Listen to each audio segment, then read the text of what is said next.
Good day everyone, my name is Sam and today I'll be explaining how to convert the speed of light from meters per second to kilometers per hour and express the final answer in scientific notation.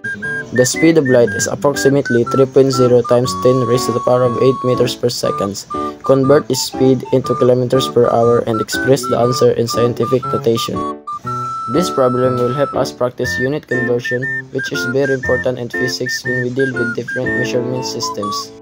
The problem asked in this question is the speed of light is approximately meters per second. Convert this speed into kilometers per hour and express the answer in scientific notation. Since there are 1000 meters in a kilometer, we divide the speed by 10 raised to the power of 3. So 3.0 times 10 raised to the power of 8 meters per second becomes 3.0 times 10 raised to the power of 5 kilometers per second. Now, we need to change seconds into hours.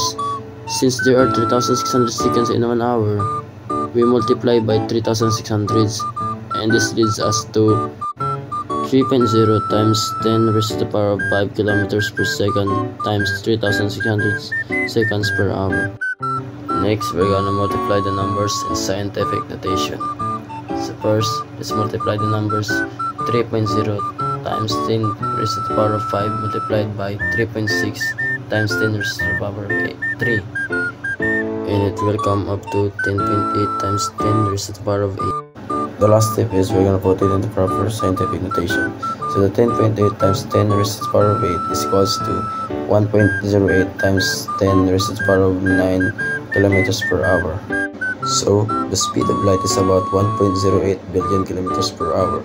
That means in just 1 second, light could go around the earth more than 7 times. And that's how we convert the speed of light step by step using unit conversions and scientific notation. Thank you for listening.